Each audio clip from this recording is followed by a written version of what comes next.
everybody, and welcome to yet another amazing Halloween special with Angry Birds Dream Blast. Woo! We got a few more people from the Angry Birds Dream Blast team here to talk with you, and well, me specifically, you through the camera, and they're going to tell us about a fun new event that's going on in the game. So, who do we have here? Hi everyone, my name is Will. I'm the lead designer on Angry Birds Dream Blast. And what I do is basically overseeing the whole design team and making sure that we have exciting new features, levels, and other content for you ready every month. Hi everyone, I'm Nadia, level designer in Angry Birds Dream Blast team. And as Will mentioned, I'm part of the design team, and we try to come up with great experience for you through our levels and events and things like that. Hello everyone, I'm John. I'm the lead sound designer on Dream Blast. So me and my team, we create the sounds and music for the game and implement in the game and come up with interesting ideas for events like Halloween. Thank you everybody for joining us here, and thank you for taking the opportunity to talk with our fans and really let them know about what goes into the design of Angry Birds Dream Blast. It's really amazing. Thank you for having us. Oh, yeah. Letting us out of our boxes. Yeah, we let you out of the cubicle for a few hours, but right after this video, you're going back in there. Get back to designing. Speak for yourself. I have my own studio. Oh! Yeah, true. The audio designers get their own little rooms. We all in open floor offices, but they have their own doors. They change areas, I don't know.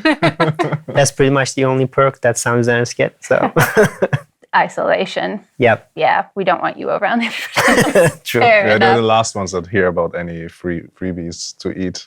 Which is embarrassing because they're all about hearing things. So, haha, audio. Great. Okay, so with this Halloween season, there's a lot of fun stuff going on in Angry Birds Dream Blast. But I hear you've got a fun new event, and it's called, well, it doesn't sound very fun. It sounds very spooky. It's called Endless Nightmare. What is the Endless Nightmare? Yeah, the Endless Nightmare is a continuation of our Endless event theme that we have been going on. Some of you probably remember that we had a couple of weeks, months at this point, the Endless Dream event, which we used to celebrate our 10,000th level in the game.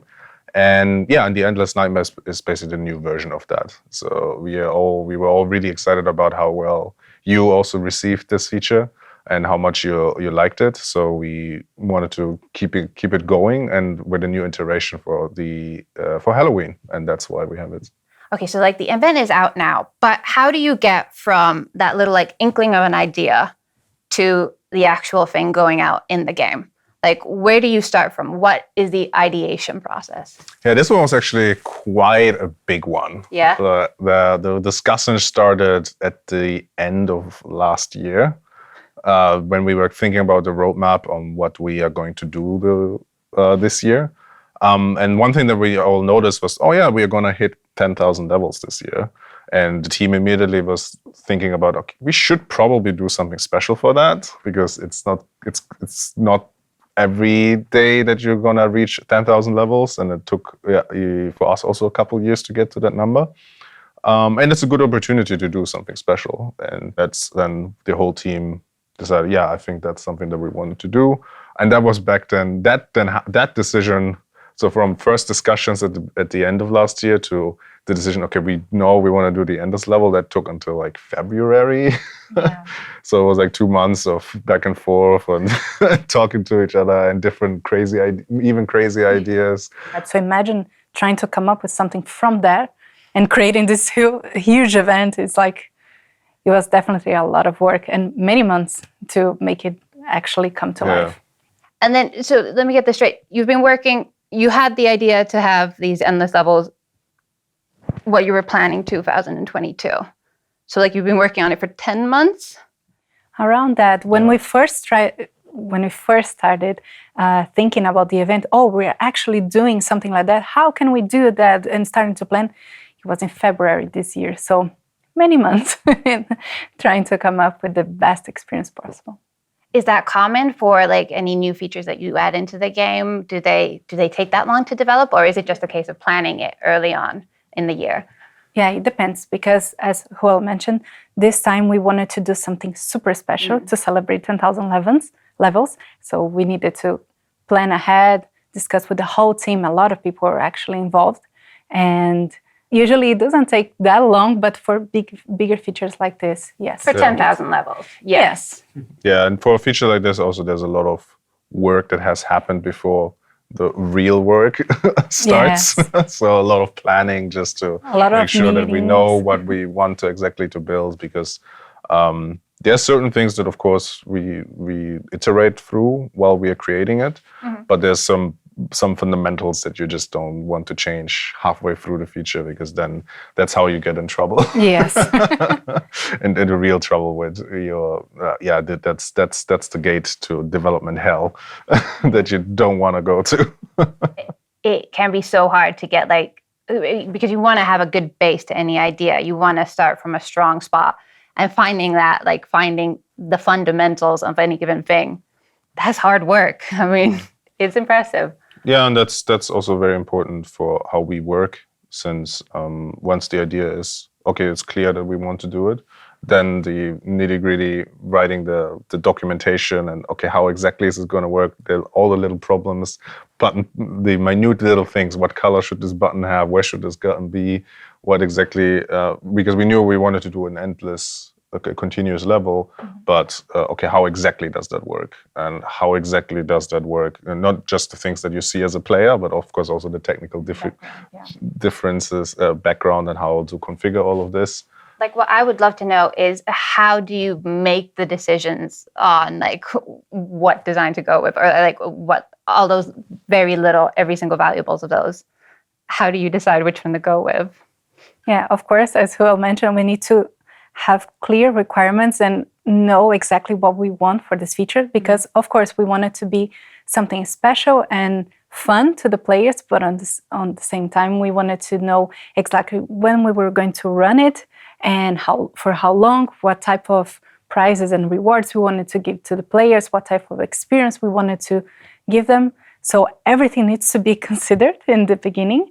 And once we have everything settled, then we can start discussing ideas like, to make this work, then we can go this route, or this we can go in this way, and present this to the whole team. So it wasn't just my work, as the whole team was involved in the whole process. Like, we had a bunch of discussions and we heard everyone and all the ideas and tried to come up with something that was really special. And I thought we achieved that.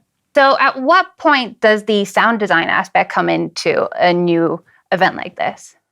Okay, yeah, we kind of come to the game a bit later than the design process. So some things has to be already shaping up in the design side.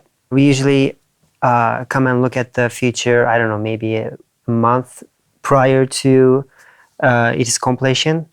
And then, first we try to understand what the designers are trying to achieve, what kind of experience that they want the players to have. And then we think, okay, what kind of, how can we elevate this experience using sound and music? And first we try to find, okay, how can we elevate the experience in terms of gameplay? And how can we then relate to the theme itself? Like, what kind of musical or sonic ideas that we can come up with that can complement and enhance the visuals and the gameplay. I mean, we've talked about it before, but audio can be so important for enhancing exactly any experience. So I don't know. I don't know if a month is early enough for you to start working on this. I want you in on it on February. Yeah, ideally we would like to join earlier, but then again, we have to work with multiple different games. Yeah. Whereas the designers, they usually work with one game. So we have to provide the same service for all of the games that we work with within Rovio, and there are more than one Angry Birds games in Rovio, as you know. So they get you. That's how they get you. It's also on us, on the game teams, to provide them something they can actually work with. Because if they make sounds, effects, or music for something, and then we change it, exactly. That's why it was so all of the work that he has done is goes out of the window, because it's no longer. It's no longer it doesn't, if it doesn't match, that's very but there are definitely instances that we collaborate from earlier on, and then we come up with maybe more interesting, more involved musical ideas that also shape the design aspect. So there's a synergy definitely in certain when the time allows, when it's possible, then there's definitely the collaboration going on there. Okay, so what goes into producing an actual Endless Nightmare? Because it seems like it's an intricate system, and there's a lot of balls that you got to juggle about. Like, where do you middle with? Do you go with programming first, or? Yeah, this one was challenging because it had like two main parts. Of course, there's the level itself, the thing that you play, but then also the question on how do you get into the level. And so there were kind of two projects within this one big project that needed to be started. And of course, to put anything into a game development is a team effort because we need very specialized people doing very specific things, and you need to keep them all together. And everyone speaks a slightly different language because they just have different backgrounds and different ways of thinking on problems they're trying to solve. And everyone has like slightly different agendas in that sense, if you think about it.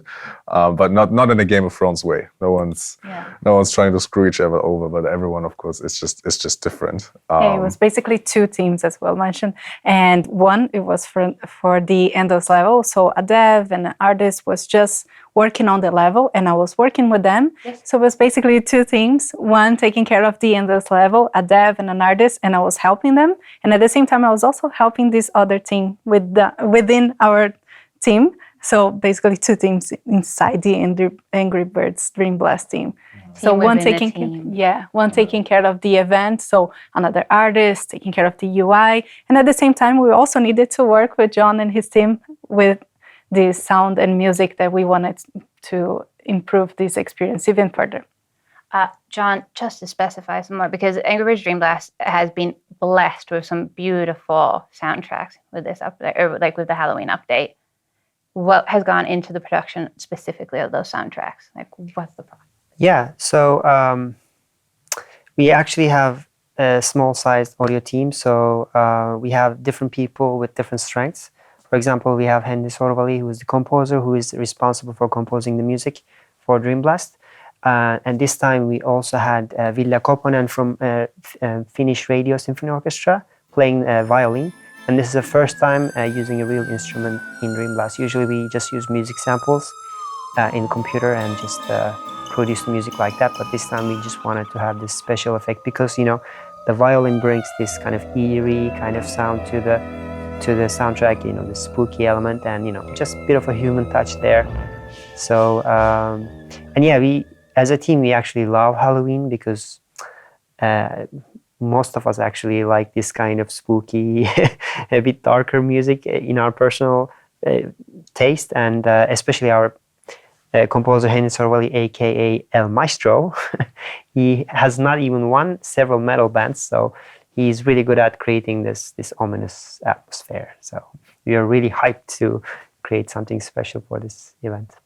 It really shows like just the love and effort that each and everybody who's worked on the Endless Nightmare, like, it radiates from it. It looks really good and it sounds really good. Oh yeah, I must also add, like, for sounds, because I just forgot about the sounds. There are lots of like sound effects that creates the ambience in the background, like different kind of animals or like ominous wind playing in the background. And also we create this special sounds for the endless level themselves, because again, like, there's a more arcade feel, so we wanted to also promote that with kind of when you reach a certain level, you get a different kind of sound effect, communicating you that gameplay information. And it's really nice that everyone now can see how it went, the whole process. And as you can see, there are no robots making the levels. These are people behind. So that's something to consider when playing this new event as well. There are lovely, amazing people who are just out there crafting and designing joy. And no spiders. And no spiders. There are absolutely no spiders in the office ever. Cool. So for those who haven't played The Endless Nightmare yet, can you describe it? Like, how do I get to it? How do I collect tickets, for instance? Yeah, I think so. If you're completely new to the game, you will have to reach level 34 to unlock all of the regular events and also the season pass. And once you reach that level, then you should start collecting those little Endless Nightmare tokens with a little bat on them, like a little golden token that has a bat on them, and you need 10 of those to then redeem them for being able to play the Endless level. Access. The Endless Nightmare ones, yeah, exactly. And and then once you completed this, you will then enter the leaderboard, and you can see how you're doing with against other people. And this was then also where you then the best of you are gonna get the golden one, Yeah. which I wasn't able to do the last time around because of a lot of you beat me. That happened. But I know that Nadia put a lot of effort and time into Yeah. that one to get the It golden was one, because hard. you also had a pretty hard group. Yes. We forgot to mention we now have something different on the Endless Nightmare version. So once you enter the Endless level, you will see that our power-ups have cute little Halloween costumes on them. So it's really cute and fun and kind of spooky. So that's not something too new. spooky. Not too spooky. Perfect. And let us know if they're too spooky or if you want them more spooky. To Then we be can... honest, yeah, but let's find out. Let's see what you think about it. Okay, well, thank you so much for joining me and our fans here to chat about just everything that goes into designing a new fantastic event like this. It may have been an endless nightmare in some ways, but in others, it was an endless dream. Once again. Don't forget to check out the soundtracks, because they're on our YouTube, right? We got 2 videos coming out. If they are not, they will be soon, yeah. Okay, well, that's either a teaser or a reminder to check out these 2 videos because they are very spooky, and apparently there's a real-life violin in there. And somebody who's been delegated to saying, ooh, in the background, perhaps. We shall see. Join the conversation on our Angry Birds Dream Blast community pages on Facebook and Instagram. And we'll talk to you guys later. Happy Halloween!